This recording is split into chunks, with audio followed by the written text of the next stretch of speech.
Welcome to Everything is a Primary Source, the Back to the Future trilogy of podcasts. Each week we get in our DeLorean and go up and down the timeline to different periods and analyze their popular culture, much the same way Dustbusters and sports almanacs receive scrutiny to learn about the time period that produced them. This analogy is actually perfect for today's episode, as Dustin Regec, who hosts the wonderful Instagram account Recycled Architecture, is here to talk about his favorite movie, Back to the Future Part 2, and how it stands as a document of its time, 1989. Just like the scene from the movie I was alluding to with the 2015 antiques dealer showing Marty McFly items from the bygone era of the 1980s and using them to explain daily life, then we're going to spend some time doing the same with the movie itself. Stay tuned after our discussion because I have a segment recorded from this past June when I spoke with Kevin, a college professor and member of the Society for Commercial Archaeology, during that group's annual conference in Erie, Pennsylvania. He and I discussed the group's trip to Kinzua State Park, a site that is straight out of the Back to the Future trilogy. But first, just in time for Back to the Future Day, October 21st, here's Dustin and I talking Back to the Future Part 2.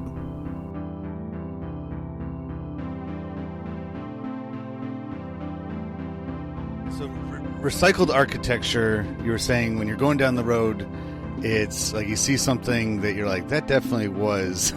I always think there's like an Onion headline that I remember from years ago. It was like, bank obviously used to be a Taco Bell or something like that. But it seems like Pizza Hut's like the one that gets converted the most. Yes, Pizza Hut, because it seems like Pizza Hut, the places that will go in and recycle a Pizza Hut, they don't do that much change to it. They'll maybe paint the roof, but those windows are so recognizable, and obviously the roof. I like the more creative ones. And it's like, I because of your Instagram, I've looked at the world totally different than that. Like when I drive, I do, because I'm like, and it is the ultimate definition of pop culture, because throughout the United States, especially, we all have, these buildings that were put up maybe at most 60 years ago. A lot of these franchised, very recognizable from the roadside, from the road structures. Where you're like, that's a McDonald's, that's a Friendly's, that's a. What would you say is like, because you get submissions from all around the country. What do you think was like the most clever, or like, what was the most interesting one that you ever got? From somebody else, I'm trying. I found it on someone else's Instagram, and I asked them if it was all right to repost it. It was a Pizza Hut that had been turned into an adult bookstore. Oh, right. The one that was like New Mexico or something, right? Yeah. So Pizza Hut, I think, is a great segue to our topic today, because I have distinct memories of the marketing just extravaganza surrounding our topic, which is Back to the Future Part 2, through the way of Pizza Hut. So like the Pizza Hut that I would go to around 1989 when the movie came out was like, they got rid of all those black and white pictures in between the tables of Italy, and replaced them with pictures of the flying cars and 2015 Hill Valley. And I thought that was, and you could get the sunglasses there, like you could buy the different kinds of sunglasses that the future would wear, and as part of your meal experience. And I really thought that was the cleverest way to market for a movie, because it wasn't like they had posters all over. It was just very subtle. It's like, yeah, here's some pictures of, the not so distant future. And I thought that was so interesting way. Of course, I mean, there's so many other ways that they marketed. One thing they didn't do, as far as I could tell, is not a lot of like action figures and toys. Like Back to the Future Part 2 didn't really have those to accompany, unless I'm overlooking something. The only ones I can distinctly remember, because I remember getting them at like a dollar store in Florida on a trip, is they made like micro machines of the DeLorean, the police car from the future and the taxi cab from the future, and a little play set of the future Texaco. Oh, okay. But that's it. That was cool. Yeah, they didn't really, because I feel like if the movie had come out 10 years later, they definitely would have had action figures of all the characters, Oh yeah. because they were kind of like doing that in the late 90s with, it was like action figure overload for a while. But, we were, and that might even speak to the intended audience. So what we do on this show is we treat things like movies, in this case, Back to the Future Part 2, as artifacts, documents of the past, just the same way as something you'd find in a museum. So we have a template similar to what a curator at a museum would use to identify an object that they have and tell something about it to visitors. We do the same thing for movies. So we break it down with a number of questions, and that's going to be our conversation for today. The first question that comes up when it comes to any document is, including a movie, is what material was it made from, how is it made? And with a sequel, it's pretty obvious what the original material is, and that's the original movie, Back to the Future, 1985's Back to the Future, which has a very short scene at the end, which, audience members kind of saw as like, oh, they're definitely going to make a sequel of this because of the way the original movie ends. But my understanding is that was not necessarily the intent. They just kind of left it there, maybe. And when they went to write the movie, Bob Gale and Bob Zemeckis were not in love with the idea of where that movie left off. What is your take on that? As like in 1985, do you think that they were definitely going to have a sequel, a second one?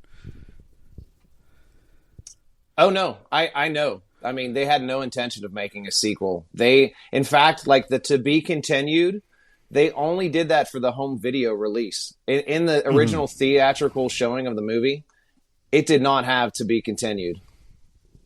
It wasn't until it was released on home video that they had thought that they were going to make a sequel. I've read that a few places. I've done some deep dives on Back to the Future too. Yeah. Well, it's I guess that says something about and I don't mind skipping ahead just a little bit to the question of who's the intended audience, because that in that era, VHS was always at least like a 6 months differential from when the movie came out in the theater to when it was released on home video.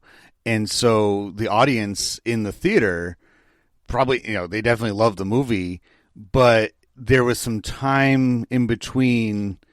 So I didn't know that component of it, that the To Be Continued part wasn't added to the end, where I'm sure the decision was made based on the feedback they got from box office revenues. Like, okay, this thing is much bigger than we thought it was going to be. Let's make a sequel out of it. But then they got stuck with that little.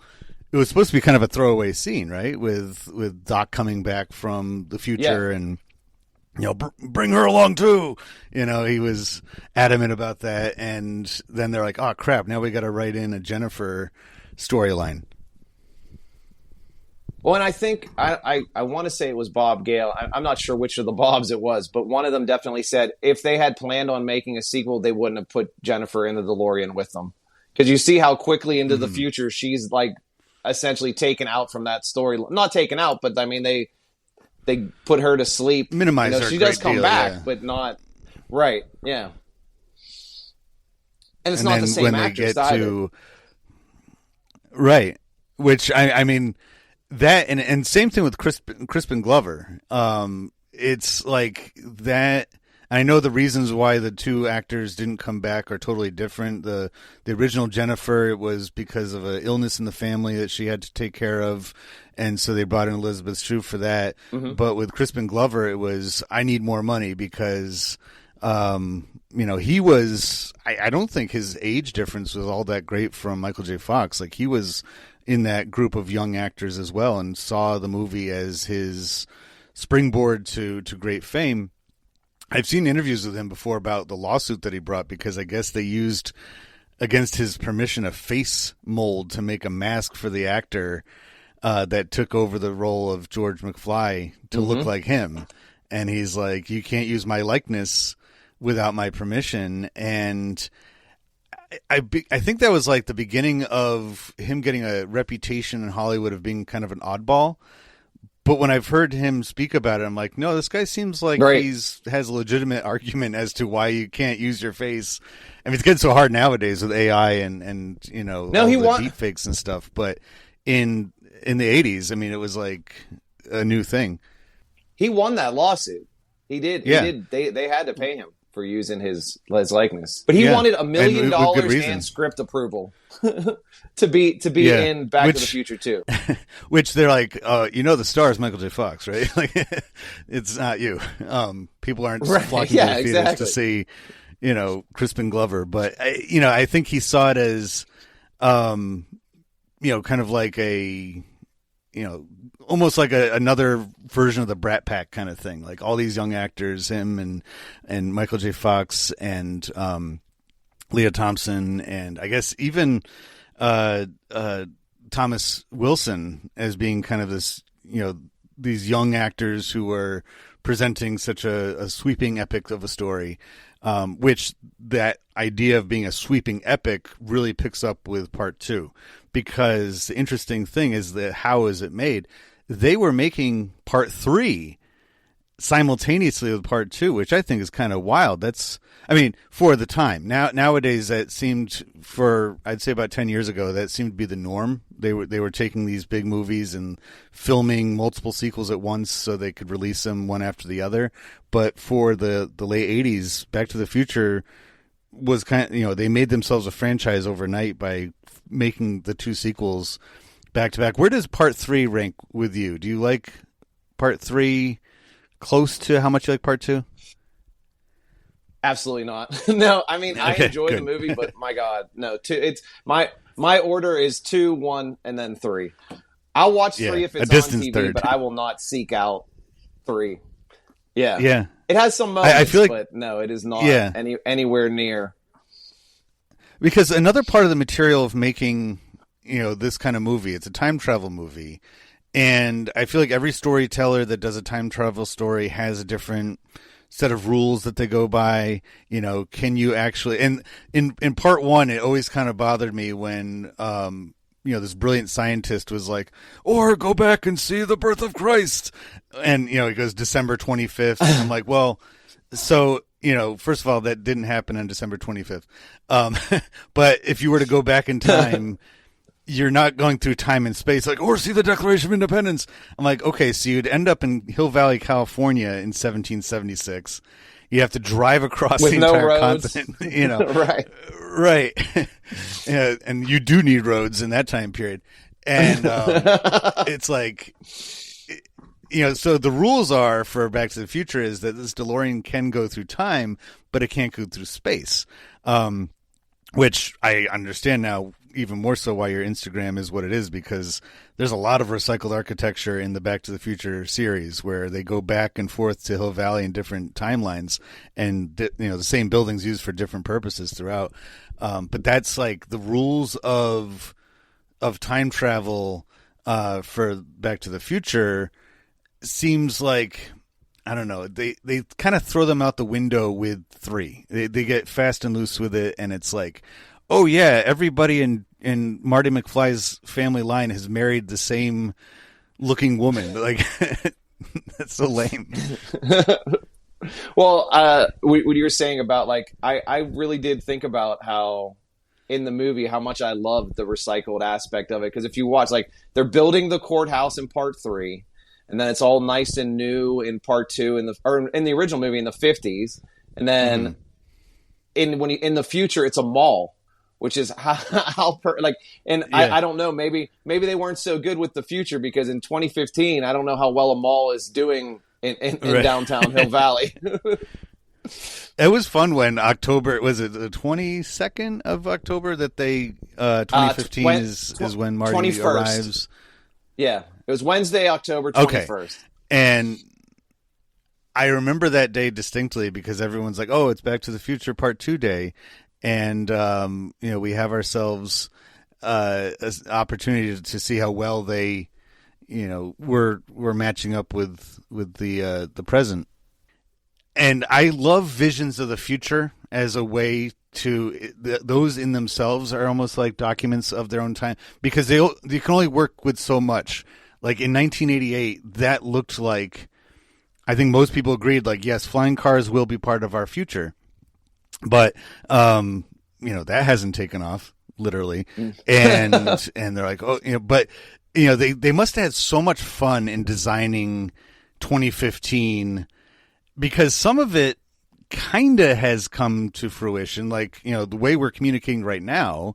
And exactly. I know that it's coincidental that the picture just dropped, but like that is exactly how I think everybody agreed from the Jetsons onward. They're like, yeah, when we talk to on the phone, it's going to be over, video. Excuse me. But I think that's what really drove the movie. Was that segment, which when you look at the whole film, it's actually a pretty short amount of the movie is spent in the actual future. But what do you think about as far as like, what about the future do they get right? And what about the future do you think they were way off with?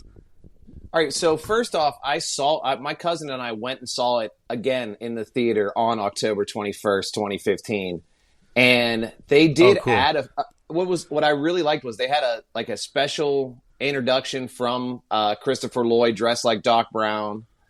And I think he said something to the effect of like, some things happened in the future with hoverboards or whatever, so I had to go back in time and make sure that they didn't invent them. And there was like a quick preview for Jaws 19. But in terms of things they got right, I mean, like you're saying, video conference calling, absolutely. What about paying with things with your thumb or just paying with things with an electronic device? That was definitely on point. But I haven't rehydrated a pizza recently, but right. But having multiple channels that you can look at once, that seemed pretty accurate. Yeah, that absolutely. It's funny if you look at the scene where they go in the antique store and like I like there's a nice inclusion of like the Roger Rabbit puppet since he had made Roger Rabbit as well. But if you go to an antique store, those are the kinds of things you see there. I mean, I don't know if I've seen a dustbuster at an antique store, but you do see stuff from like this. I had this in the 80s in an antique store now. So, so that part they definitely got right. Or what about and the way that the antiques dealer treats him and talks about things is very accurate to the way we treat those things now too. The in the Cafe 80s, there's not a person working. I think I read online somewhere that a McDonald's just opened up without an actual human employee there. And that's like, I think they did a pretty decent job in that movie with making it look pretty well lived in. Because I think a lot of times when you get something super futuristic or space agey represented movies, they make the mistake of like, it looks like it arrived for everybody at that moment.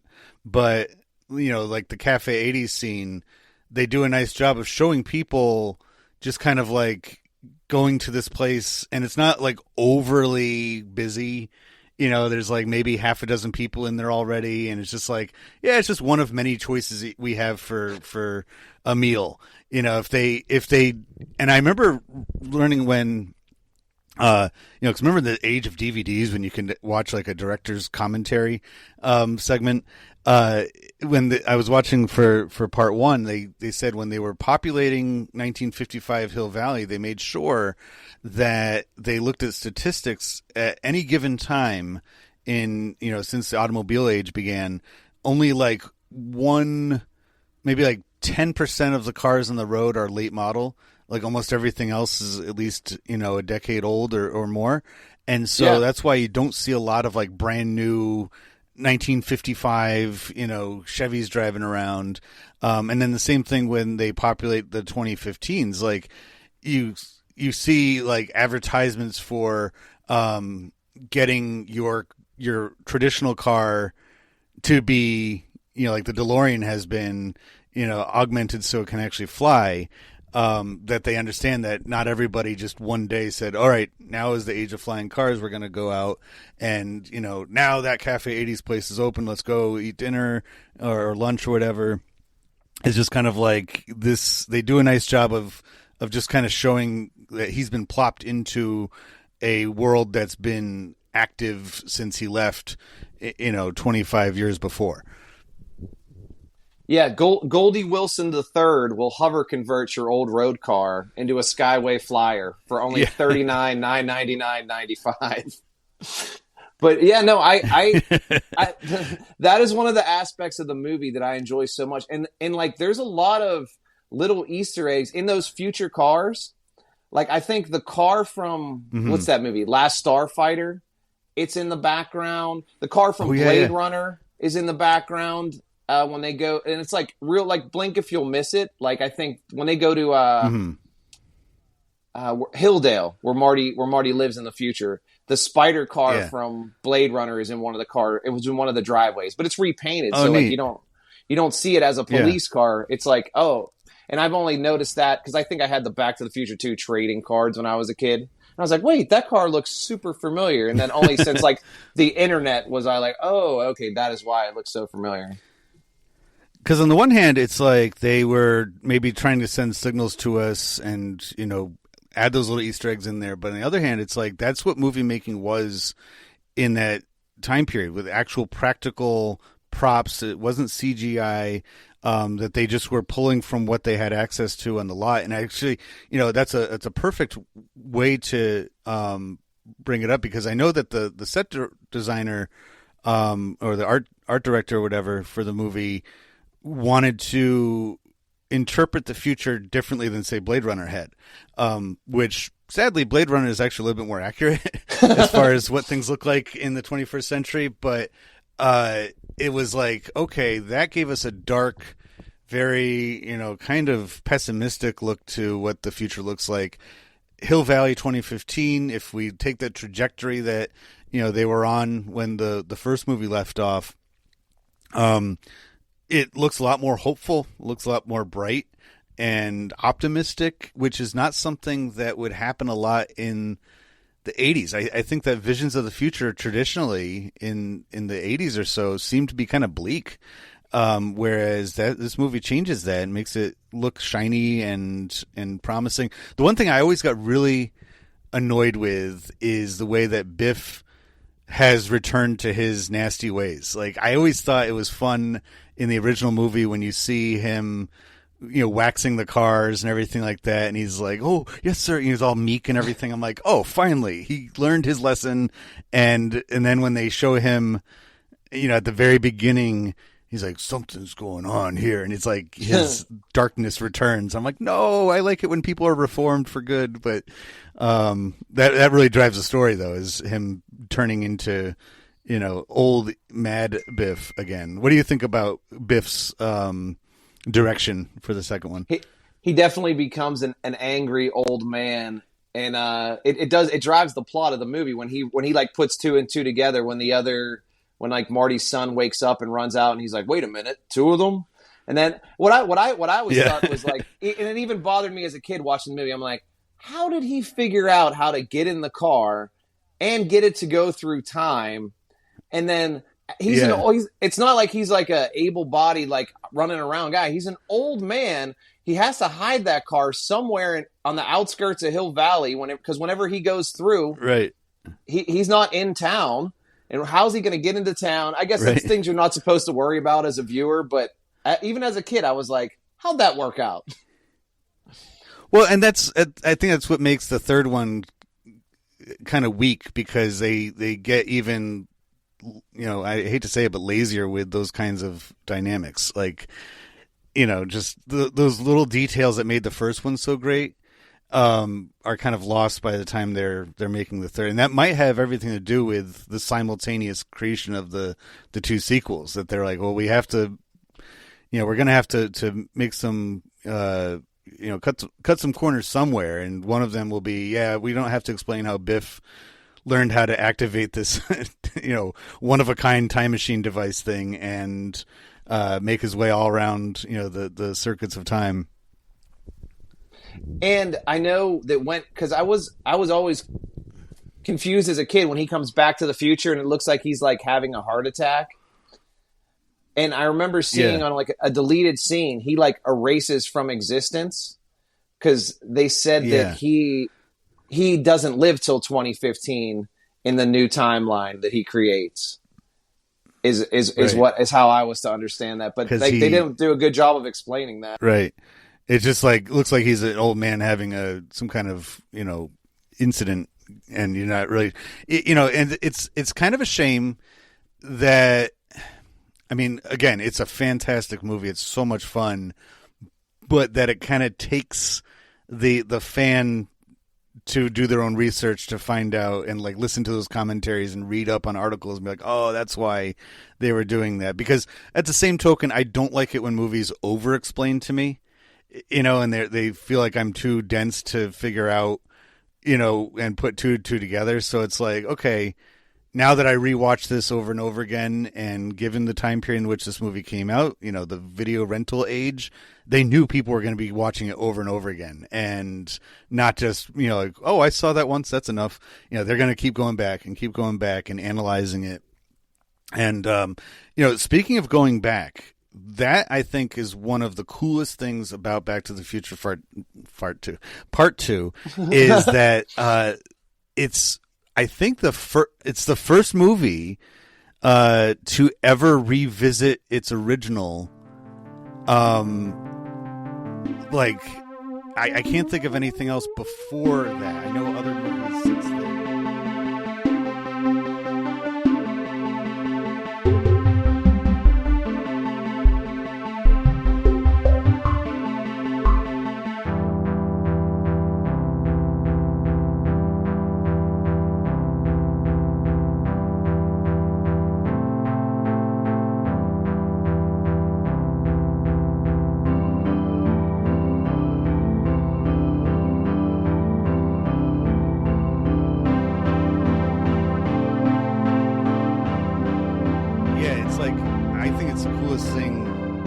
I remember the director and the screenwriter saying that there are some super fans who claimed that if you watch the original Back to the Future, you can see Marty in his trench coat hiding in the back of the parking lot at the dance scene. I'm like, and they're like, no, because we didn't think to make this movie until afterwards. But it's like that's the kind of like thinking that only a movie like that could bring up, because it's like it's so cool that. Because I heard that originally they wanted to set the when they go back in time to the 60s and do kind of like a late 60s Flower Child kind of motif, but they're like, hey, we have an opportunity here to do something that no other movie series has done. Let's go back to the original storyline, just look at it from a different perspective. I think that was like the coolest thing. I can remember as a kid, like when I have the most distinct memory of seeing the commercial for it, and they're showing like the dance, and then you see it from the ground up, and you can see Marty on like the catwalk above, and I was like, what is happening? What is going on? There's two Martys. Like, yeah. I had to see that movie. And a quick little side story. So when that movie came out in '89, I'm in school. My dad shows up, and he's like, yeah, I need to take Dustin. He has a doctor's appointment.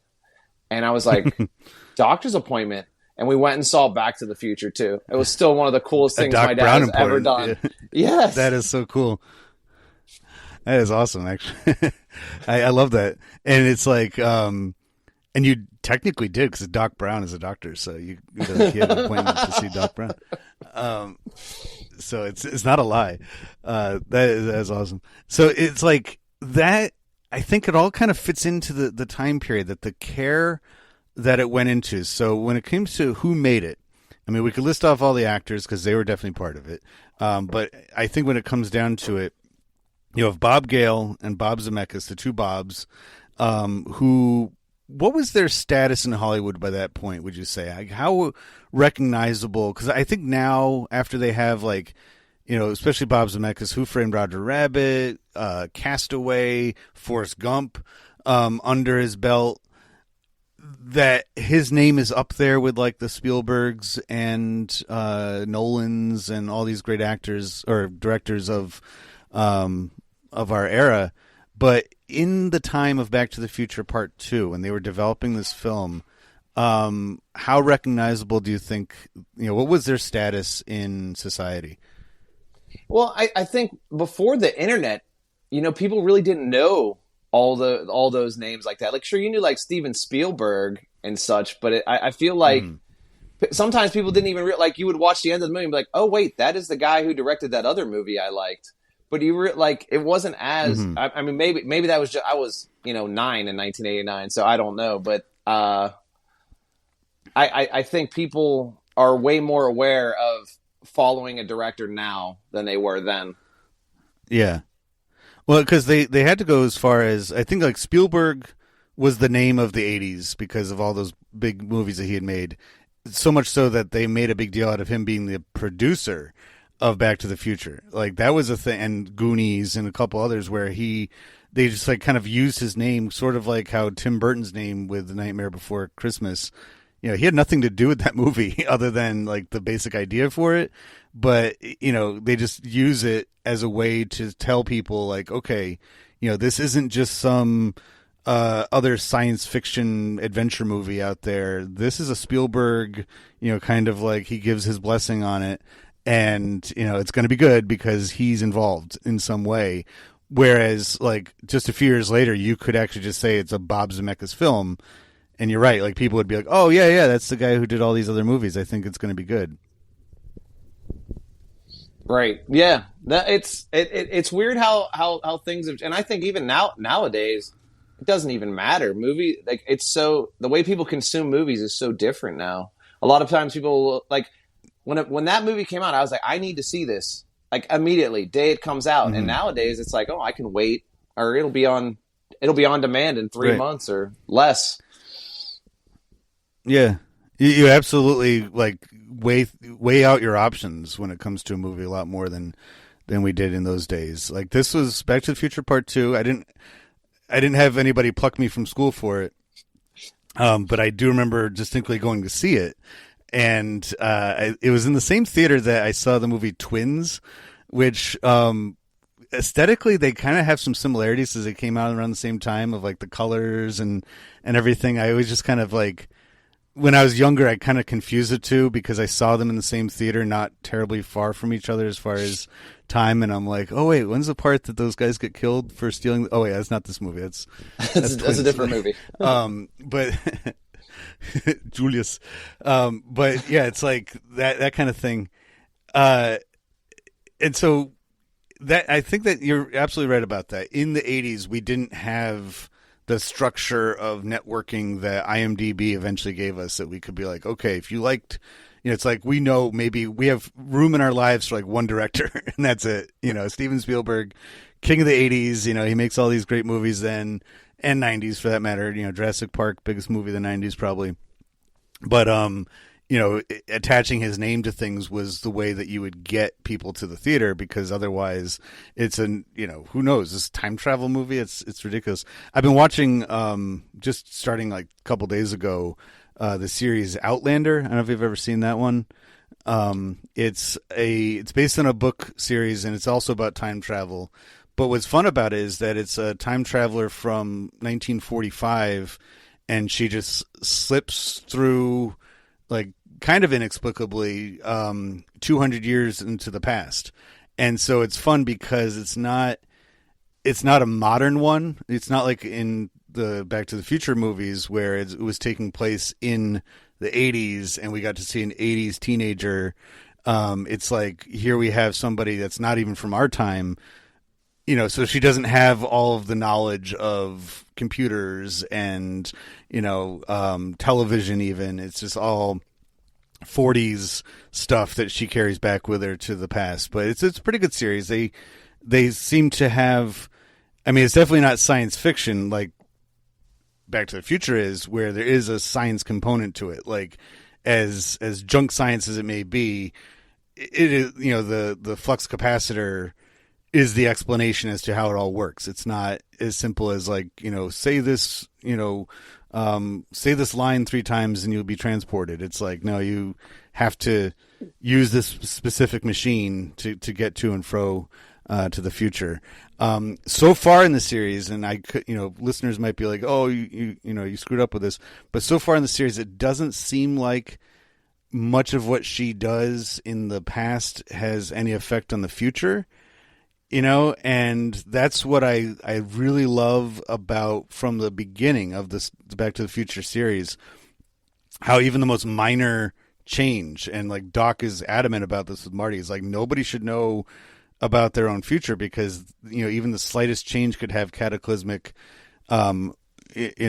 it could be unraveling the entire story of the universe, and then doubles down on it in the second one, and how it's like, no, you cannot or you shouldn't mess with things because you can end up sending like this, the slightest ripple effect can cause terrible outcomes later on, and the second one does that a lot. Do you think that is something that was a valuable message in that time period as we're heading into the 90s and all these new technologies were showing up seemingly daily? We were into that computer age. We were into, a lot of, life was moving a lot faster. Do you think that was an important message for the time period of like being mindful of what you do because you don't know how far reaching your what you do can affect people? Oh, absolutely. I mean, I think it's a silly science fiction movie, but it definitely hammers the point home where like what you're doing now is going to have an effect on what happens in the future, as like small as it may be. Like I do try to somewhat live my life like that, thinking, okay, like even just with my own children, like, okay, try and tell them stuff like, okay, it doesn't take any extra time to be nice. So I know, we were, I mean, it's like a silly thing. We were at the movie theater the other week seeing, I don't even remember what we went to see. Let's say Ninja Turtles. It doesn't matter. But we were sitting in a row that had, it had 4 seats, and there was only 3 of us, and a group of kids came in with 4, and they were trying to find a place to sit. And I said, hey, we'll just move up a row and you guys can have this row. That way you can all sit next to each other. And they were like, oh, really? And a kid's like, why'd you do that? And I was like, because what did it hurt us? I was like, we literally moved up one row and now they can all sit next to each other. Yeah. And that will ideally pay it forward for those kids too, that they'll remember that. And you're absolutely right. I mean, some of the most distinct memories I have, vivid memories in my life are usually some kind of act of kindness, either directed towards me or that I witnessed and kind of carried with me. So, and built in. So I think that's hopefully what you did for those kids, is to see, that kind of thing. And, they really, in the second movie, that gets really reinforced when he goes back to 1985 and it's turned into like a war zone. And it's like, look what happens when a very self-centered person, gets this invaluable thing, which honestly, a sports almanac, which covers every single sport and every single score for 100 years or whatever, should be a lot thicker than like very small print book. Yeah, he's like, and like that guy has the time to, but I love that component of it now. But you see that play out. It's like everybody is suspicious of one another, kind of like nowadays. Everybody is looking for reasons to be angry with one another, and it's like this all stems from this one event taking place all the way back in both 2015 and 1955, thanks to somebody's own greed and wanting to, cheat their way through, and ultimately it was Marty who had that idea. Right. And, Doc was like his conscience and was like, but I wonder if, just as a side note, what do you think would have happened had Marty been able to smuggle that back to 1985 without, Doc detecting it? I wonder what would have come of that. Yeah, you hope he wouldn't have been as malicious as Biff gets, but I'm sure Doc would have figured it out. Like, I like to think that he would have been like, wait a minute, and then went back in time again and stopped him from making these bets. Unless he was real low key about it, just making a couple bucks here and there just to supplement his income. I like that how they were able to manipulate time. And I did that one time when I was probably like 11 or 12 years old. I wrote myself a letter and I said, if time travel ever becomes possible, I promise, and I have access to it, I promise I will visit myself.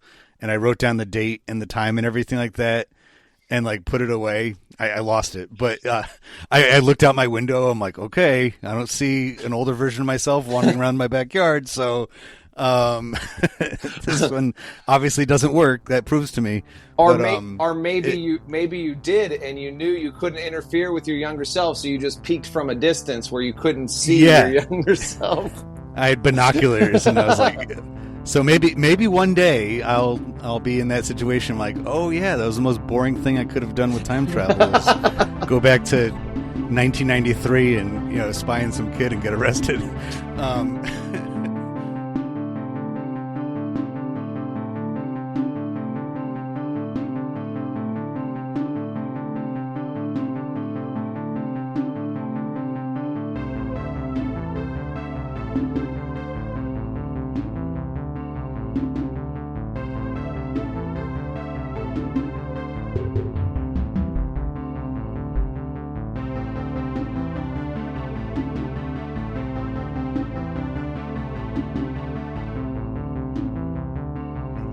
Occurred to me is like a lot of sequel series, a lot of movies that have sequels will have like little subtitles to them, or I always think like Star Wars, The Empire Strikes Back, Return of the Jedi, and others will just go with part 1, part 2, or just 1, 2, or 3.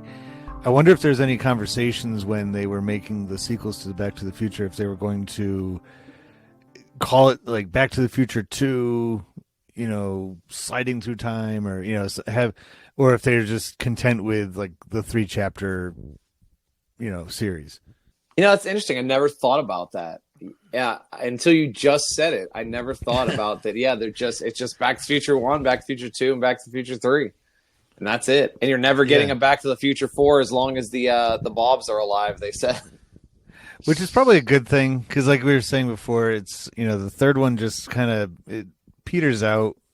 It has its moments, but it's overall you're like, okay, with flying train at the end, like I know they made the cartoon afterwards and everything, but it didn't have the I don't know, the rawness of the first one, and then the second one takes it to new levels, and it's like the third one, it's like Old West. Yeah, I'm good. We can wrap it up. Right, yeah, I've seen the future. I don't need to see a Cowboys and Indians. Mm-hmm. Especially when it's so like, I don't know. And we're not here to rip on 3. I mean, it's just, but I really do think that some of it is just, had they, do you know why they felt the need to just, was it just for expense? Because it was going to be more expensive to get all the actors back, that they said, all right, let's just do 2 and 3 all together, all one time, instead of calling them back again in a couple years? From what I understand, it was supposed to be one long movie, and they had too much stuff that they were like, we have to make this 2 movies. It'll be too long. That's what I always heard about it. Yeah, because when you watch them back to back, which as they're intended, a few months apart from each other, when you watch 2, you're like, oh yeah, like when Marty wanders into Biff's, hotel casino thing, and he's in the museum, and they show, it's not even the same guy, it's not the same Mad Dog, Tannen, but they show like, go back to the early days of his family, and it's like, why would they show that unless they're going to conclude it somehow with that? But right, it's another. So we were talking before about all the different families that have like monopolies over, the transportation, Statlers, and then like you have like the Strickland is all about the law in some form or another, and the genetics in Hill Valley must be very weird. That like only there's a lot of recessive genes. It seems like everybody looks exactly. Yes. And I've been noticing, I was telling you about that show Outlander I've been watching. The same thing's true there. It's like, not giving anything away, but saying like her modern day husband, he's doing research and he finds out that he has an ancestor who lived 200 years before in the same area. And when she goes back in time, she meets, and it's the same actor playing, the other guy. Both roles. Yeah. I'm like, all right, I guess it's just a way for us to, as an audience, recognize the connection. They wouldn't be as powerful if they had in, the other versions of Hill Valley, a guy that, looked nothing like Strickland. They just call him Strickland. But I got a kick out of in the original movie. The storytelling is so good in all these movies that you don't question it until long after, until you start, like you were saying before, like the questions don't really come up. It's kind of like I think about the movie The Dark Knight and how good that is. And then like afterwards, you're like, oh, wait a minute. Like there's a lot of holes in that story. Like if Batman really doesn't want to kill anyone, why is he willing to blow up, a moving truck and slam it into, the top of an underpass? That seems kind of not like somebody who wants to try not to kill people. But it's like the weirdness of when you see Strickland talking to Marty and he's like, I know you've been hanging out with that Doc Brown guy. I'm like, what kind of weird rumor mill does this town have? That, they have like a mad scientist and there's like teenage boys hanging out with him, and he's not really a jock athlete. He's like a music kid, kind of like a badass, skateboarder type, and like he's hanging out with some like scientist on the outskirts of town. Like what? Like and not just the scientist who lives in essentially his garage because his mansion he lives in is burned down, and not once like that's never brought up how they became friends, or his parents never said, Marty, are you still? We don't think you should be hanging around with this guy. I know he has a giant speaker at his house that you can plug your guitar into, but that's kind of weird as well. You like to go before school to, like I've played guitar, but I don't know. I'm never like 8 a.m. I'm like, you know what? I really just want to like hit one chord and then I'll be on my way.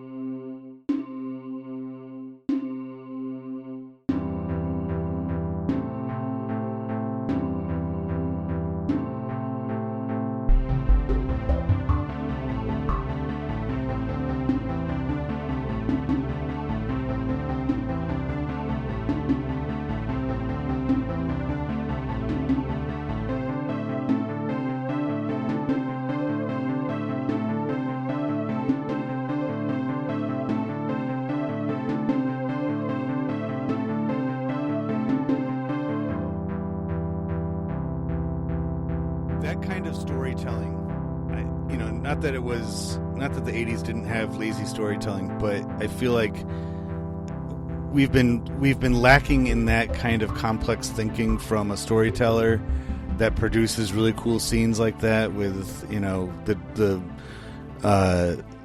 time, kind of the crossroads of time kind of thing. I was just watching the latest Transformers movie the other day with my son. I wouldn't have put it on my own. And it was the laziest storytelling. I mean, they set it in the mid-90s for no reason at all. Like, I don't know if you've seen this one. But for no reason at all, they're like, yeah, it's the 90s. And it's the same story that's been told in all these movies over and over again, where they have to get some kind of key thing or else the world's going to end. And of course, there's like, and again, for no reason at all, the main character's from Brooklyn, and he constantly talks about being from Brooklyn. And it's like, what the heck has happened to the movies? Like, if something like a Transformers movie had come out in 1989, not the cartoon one, but like an actual, live action movie kind of thing, I think some more care would have been taken, for one thing, to make a great story, as they did with the cartoon version of Transformers. But also, they would just like, people would be flocking to the theater. They'd be like, oh my God, I can't believe this. They have this great, story, and it's just like we've recycled those stories so often now, where the world is on the line, and you have, in the very last minute when you think it's all over, somebody does something that reverses everything. So yeah, Back to the Future Part 2 has its flaws, but man, they took some care in that movie. Like, they really cared about it. Do you think that the geography of it, so where it was made, considering they had 2 movie sets going on simultaneously, is that the reason why Part 3 kind of falters a little bit? When I was a kid, I definitely thought Hill Valley was a real town. Until I found out it was just the backstage lot at Universal Studios. But that set is as much a character in the movie. And when you remove the actual set, when they're in the Old West and they're not in the exact same place, I do think it removes something from the movie. Like, it was so cool to see like the movie theater progress from the 50s to the 80s and then to the 2015s. Or even like the Texaco station, like there's a lot of great details they put in. I think like Statler, it's like Statler Ford or whatever in the 50s, and in the 1885 he's selling horses. So it's like the Statler family has been in Hill Valley transportation since the 1800s. I like those kind of details, and I agree that it's again like it's weak for the time period, but if you hold up Back to the Future Part 3 to, unfortunately, subsequent movies that have been made, even ones not long after it, through the 90s, it still is like head and shoulders better than those. Even though ZZ Top is inexplicably in it, which is kind of like lame, but, and he invents Frisbee throwing, but, it's like, they still, it was enough attention to detail that makes it good. I do still like the way that he finds the DeLorean, and so there's like 2 of them existing, like in the cave thing. I think that was pretty cool. And how it's exactly as Doc described. Like, I love that, like, conversations through time kind of thing, I think is really a unique idea, and they do that good and throughout Back to the Future Part 3. So it's like, for the time period, for 1990, it's not great, but you hold it up to the way that movies have just kind of fallen apart through the 90s into the 2000s, and definitely in the 2010s, you're like, yeah, this movie is actually fantastic compared to some of those other efforts.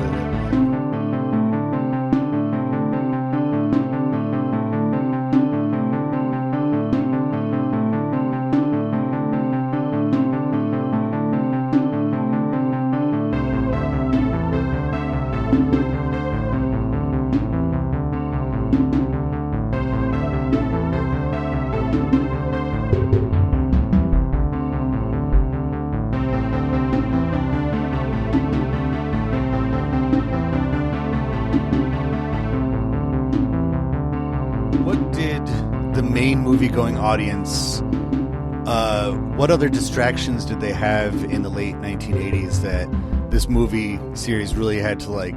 I don't know. It's sports, like whatever was going on in sports at that time, or just other things like that. But Pizza Hut, they had that how they got in the movie was they paid, and it was like a quid pro quo. Like, yeah, we'll pay you for this movie, but we want product placement in the movie. And they were very specific. They sent like pizza chefs to make sure that when that pizza came out of like the rehydrator, that it was the best looking Pizza Hut pizza you had ever seen. It did look good. I'll give them that. It was like, and I that whole sequence when I guess that was a huge landmark when it comes to movie making technology, was having the Industrial Light and Magic was able to use a special camera technique that allowed for the same actor to be on screen multiple times with the different Michael J. Fox characters that he plays. Which I remember even when that movie came out and I saw it in the theater and then again on home video, I was like, I feel like there's a lot of inside jokes, like a lot of like set jokes that were put into there by having him playing a teenage girl, and because they didn't do that in the first movie, right? Like he has legitimate siblings, and his whole family line doesn't all look like him in that time period, and it's like they were playing with it a bit more with the second one. They're like, yeah. Marty's entire family, not a single one of them takes from their mother. They're all McFlys through and through. And, but that was a pretty cool sequence nonetheless, where they were able to have him interact with himself over and over again in one room and enjoy fantastic. Yeah, they definitely, pizza. That was like, nowadays it's pretty commonplace to see with CGI. It's easy to put an actor in like in what was the Avengers where they had to go, and was it Endgame, one of them, where they had to go back in time and you see the same person in the same scene. Like nowadays it's so commonplace, but that was like revolutionary in 1989 to be able to like clip a scene together with one actor playing three parts. And it seemed like it was that kind of like problem solving that again makes those movies stand out, because they didn't need to just fall back on somebody. Oh, you got a computer, you can do it. Like they had to figure it out in a lot more time consuming ways and things. Thinking about things that were distracting from teenagers, it was kind of funny because of that movie. Once again, predicts what the teenager of the future would be like, with young Marty going about his life, and he's listening to music, and he's talking to himself, and then he gets home and he's like, put on channels 195 Weather Channel, and I'm like, that's kind of what has become. Like, they didn't predict these at all. They didn't predict the phone one bit, but the way that, and that's why I was trying, because this movie came out, if I'm not mistaken, in around Thanksgiving time, which was kind of odd, considering it could have easily been a summer blockbuster, but they wanted to make it so that the third one came out not long afterwards, so it was fresh in people's mind.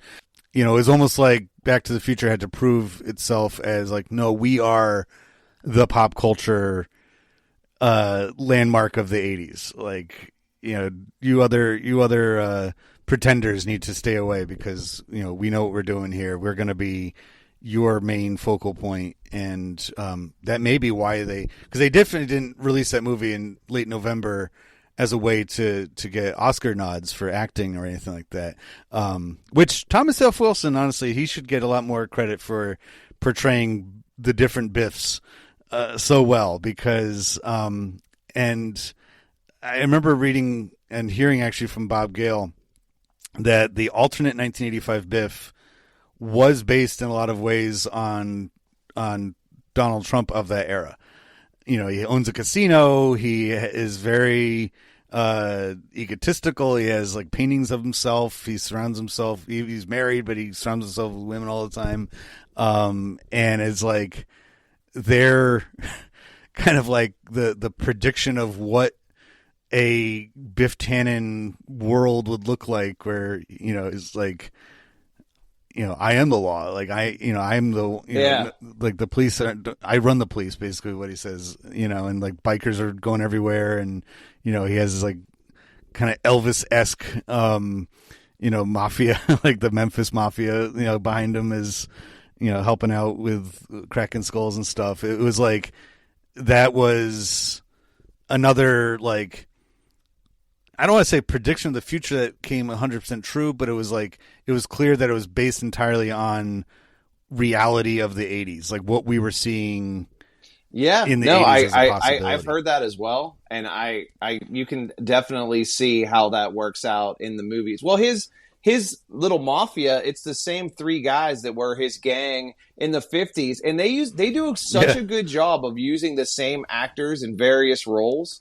Like I think his gang from the 1880s is made up of people from the other gangs, like from the future and the 80s. Like they all are like the same actors again and again, which is a yeah.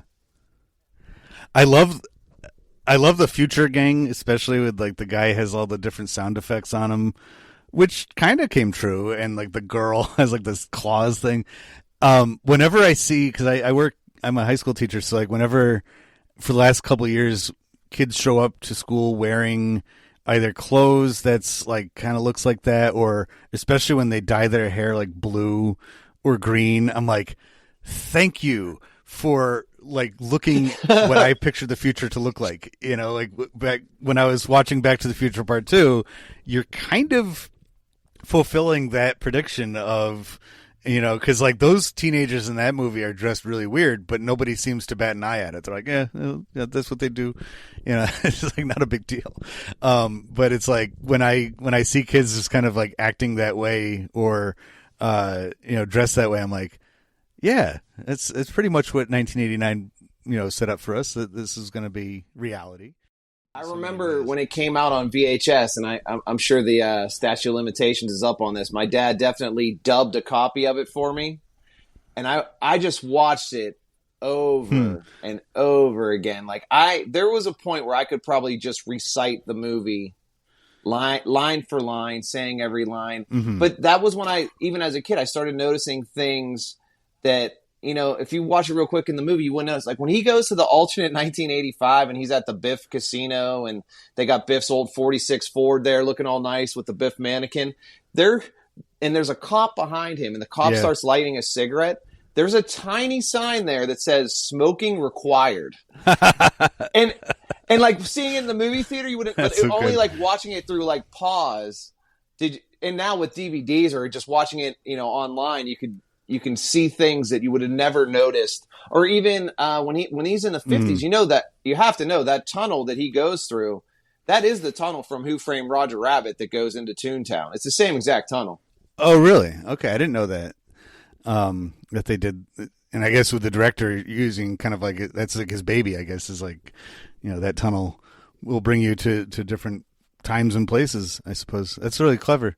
The inclusion of little things in movies, you're absolutely right. Like it used to be a task to find that stuff. Like one of my favorite parts of any Back to the Future is when Doc Brown makes a scale model of like he makes this perfect scale model of the town, and then it's like to Marty, oh, I apologize, I didn't have time for the crudeness of it. I didn't have time to paint it. To paint the he makes one for Back to the Future 3 as well, I think. With a tiny like train set one, it's all I like those kind of things. Like the amount of time it took somebody to make a small version of the set, and for a scene that's maybe 30 seconds.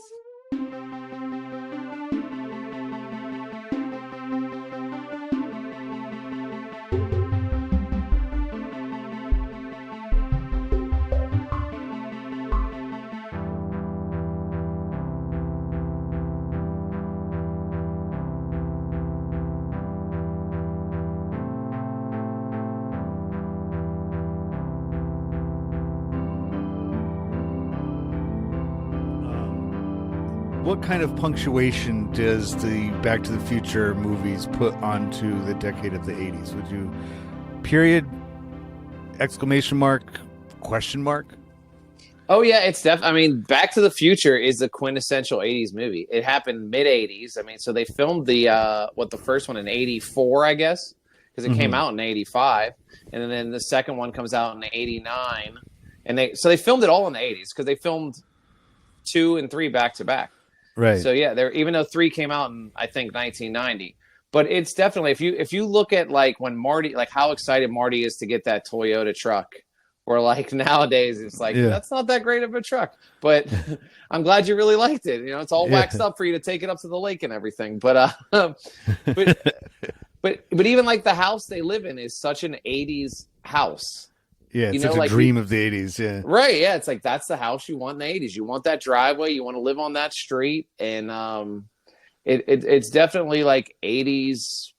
I think it's how old I was when I first saw the first movie, and definitely how old I was when I saw 2. That has like some, like, I'm like, that was quintessential 80s for me. Yeah. Because there was a fascination in the 80s. I think retro, vintage nostalgia tends to go in like 30-year patterns or so. So like in the 80s, there was a lot of, you know, for the kids that didn't experience it, the teenagers, because that's where the whole story came from was, you know, the two Bobs were like, you know, every teenager was like, what would I wonder what my parents were like when they were my age. Like what, they're always nagging me about stuff as adults. And, I bet they were a lot different. They were probably a lot like me as teenagers. I want to see what they looked like and acted like. And that's how they came up with the whole story. Because he could have really gone anywhere else. I mean, all those other time travel stories of the same time period, most of them deal with things not even close to connected to, one's own personal life. But with this one, they're like, no, he's actually going to go out and meet his mom and dad, and he's going to be integral in them getting together. And it's like throughout the 80s, there's this fascination with the 50s. You can see it in lots of different ways. The fashion kind of came back. The ideas and ideals of like you said, like the American dream of the 50s had its own 80s version that was going on. It didn't hurt that the president, I always love that part in the original Back to the Future. He's like, who's the secretary? Jane Wyman must be the first lady. You had Ronald Reagan, who was, like pretty much a, post World War II, holdover as president. And, the Stray Cats, like, we could just say it all right there. Like they were straight up 50s, but with an 80s edge, like over the top pompadours and everything. And it's like that fascination with the 50s, because the adults of the 80s were teenagers in the 50s. It couldn't really have happened any much beyond 1989, 1990, because once you get into the 90s, the parents of the 90s teenagers were children of the 60s, and it keeps going. It moves up and up and up and up. So it's like, if you're going to have this amazing story, so well told, so captivating, and the 50s are your, Doc says in part 2, he's like, it's almost like this date is the nexus of the universe, of all the time. It has to be started and ended in the 80s. Like, you can't carry it into the 90s. It doesn't fit the imagination anymore. Yeah, I literally saw a thing earlier today, and I reposted on my Instagram story because it like hurt my brain. It said if Back to the Future was to happen today, Marty would go back to 1993, and it hurt my brain. Oh my god! To think about it. Oh my god, that does. Yeah. I don't like that at all. Because like the 50s just kind of like stay in place as it's kind of like when you that actually does hurt worse than, but it, a close kind of thing that I feel is like when I listen to the oldies station and they start playing 70s and 80s stuff. I'm like, Billy Joel doesn't belong in the oldies station. Like Billy Joel, put him on classic rock, put him on yesterday's favorites, but oldies to me is 50s and 60s only. Like that's oldies rock and roll and R&B and all that. It's like just that. But they're like, well, the 80s were like 40 years ago. I'm like, yeah, I guess now that you mention it, I guess that is pretty old. Oh, that I don't like that at all. That 93 is the same difference from us than what Marty McFly. It's 30 years ago, and I always think, like, how is that possible? Because 1990 was 10 years ago, right? I always think that, like, 1990 the 90s were just ago. like the other day, yeah. Because, like, it has a 9 in it, and we have, like, zeros in it. I'm exactly the same, wired the same way, and it bothers me to no end that it's not true at all. And but it's like, I don't think that happened for people, like the youth of the 50s.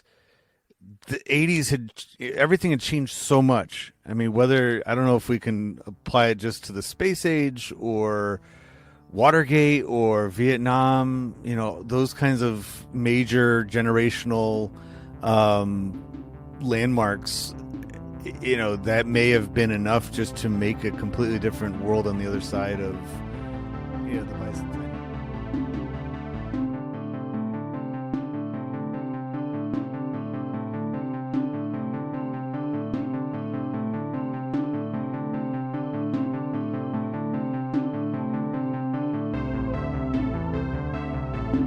Just like the commercial buildings that is the subject of my guest's Instagram page, Recycled Architecture, Back to the Future Part 2's themes and images rely heavily on the world that had taken shape by the time it was made.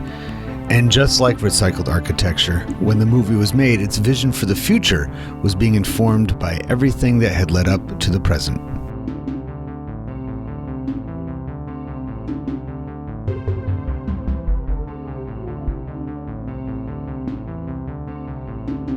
In my discussion with Kevin, who teaches at Indiana University of Pennsylvania, we address how a series of events involving a Western Pennsylvania railroad, combined with the evolution of leisure, tourism, and memorializing, produced an attraction that looks like it jumped right off the screen of the Back to the Future movie trilogy. How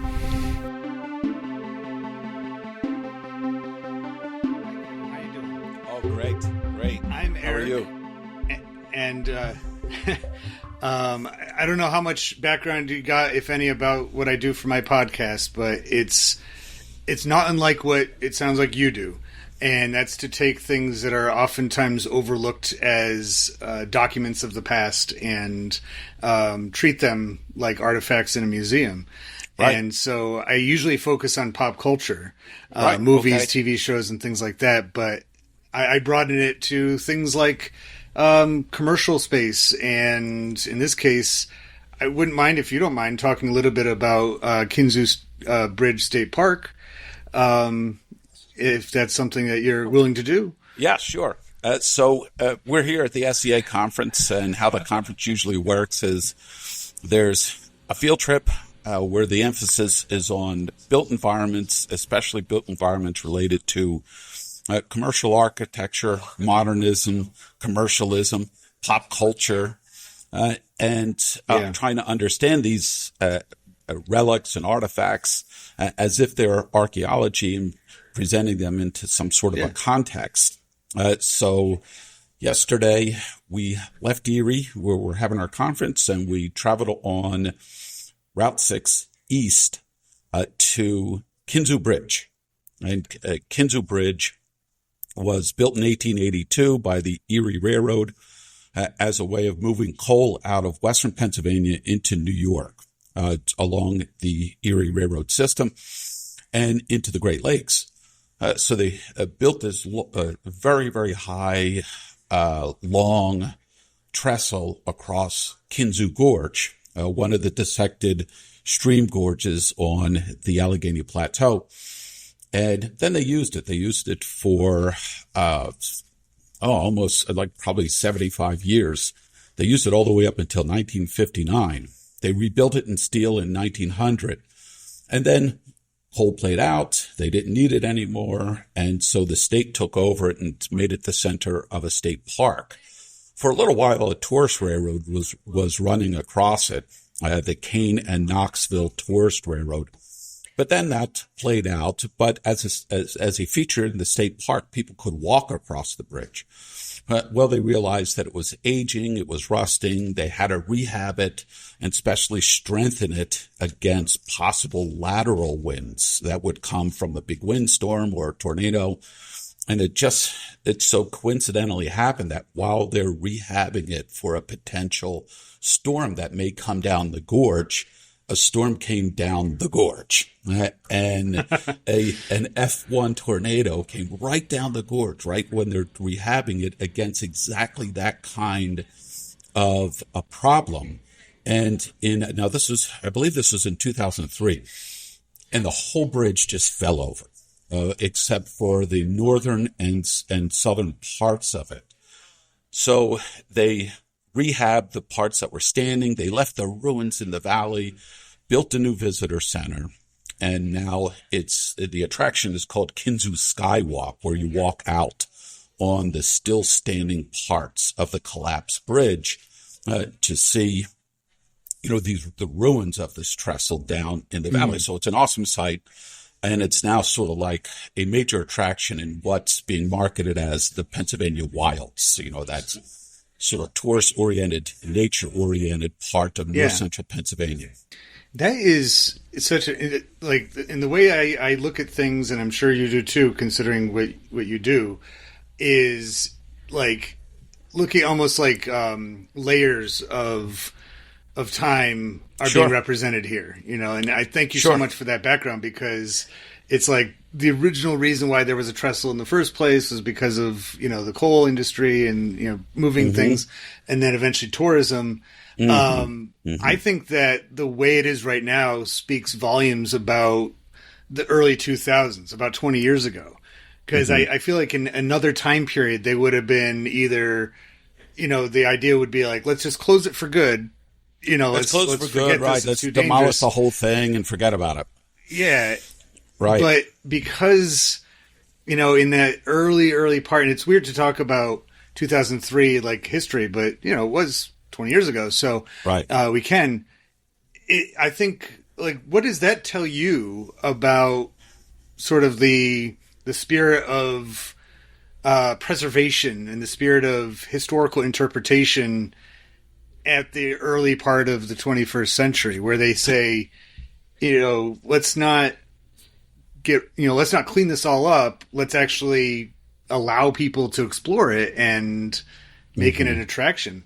Well, I think there's two things here, and one of it goes back long before that, and that's the fact that the state already owned it and was already operating it as a state park. So it didn't have to have a sort of a historical preservation initiative, because the state already had it. It was already a state park.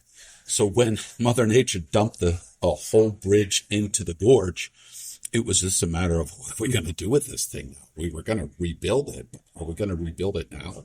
And so, kind of turning lemons into lemonade, they created the Kinzua Skywalk, but knitting it together as an attraction in the Pennsylvania wilds, that's definitely sort of a 21st century thing, where you're re-envisioning an entire region, giving it a brand name, and then having key tourist attractions that you build the infrastructure for, the visitor center, and then you promote them so that people will come up and not just see an old bridge. There's more people coming up to the Kinzua Skywalk now than ever came to visit the bridge when it was standing.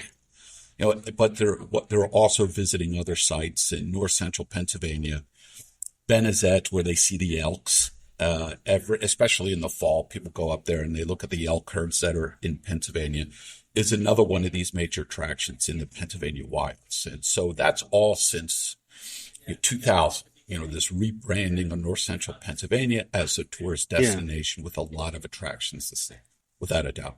Now, it's just to, go ahead there. You have a question? Oh, no, I was going to say, it reminds me a lot of,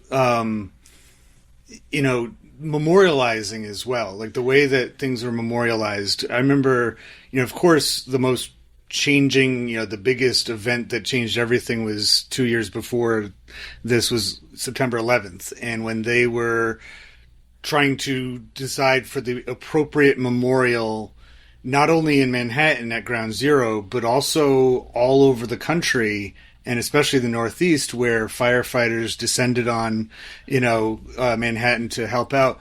It was parts of the building, the actual scrap, iron was either brought to places.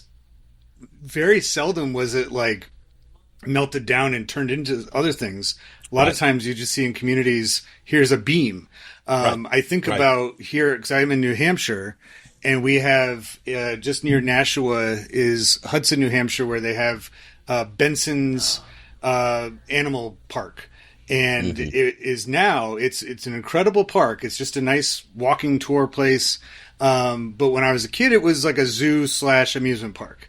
They rehabbed that entire park. It's a beautiful place. They restructured all of the cages for the animals, not for the intention of putting animals in there, but just as a nice, and a lot of money and time went into it to make it look as it did at the apex of its time. And in that same park is a 9/11 memorial that just has one of the beams standing up. And my son, has asked me when we're there, he's like, why do they have that there? And I have to explain, of course, that, some of the passengers, quite a few of the passengers on the airplanes are from New Hampshire because it flew out of Boston. But it does beg the question, why not just a regular statue, or why not just, what is the kind of the culture of the era to haul in a piece of the actual building itself and just put it there in the ground? Mm-hmm. It seems like it's very early 2000s mindset. Yeah, I think you're right, and the fact that there was so much material in that building, it seemed that, ruined beams from the World Trade Center went all over the country as the centerpiece of memorials, especially for that. It was just a massive amount of material that came down, and it had to be cleaned from the site. And so I think that there was a lot of material available. And of course, 9/11 touched many, many, many lives in many, many different communities. And it just seemed to be an appropriate repurposing of the ruins of those buildings.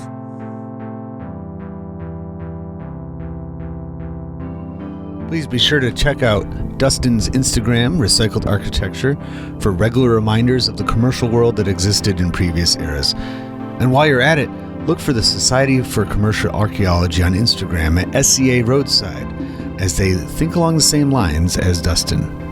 And don't hesitate to follow the_EPS_podcast while you're on the app for daily entries about history through pop culture. Also check out everything-history.com for all things related to the podcast and my humanities coaching and consulting offerings. I look forward to talking to you again next time on the EPS podcast, where everything, including Back to the Future Part 2, is a primary source.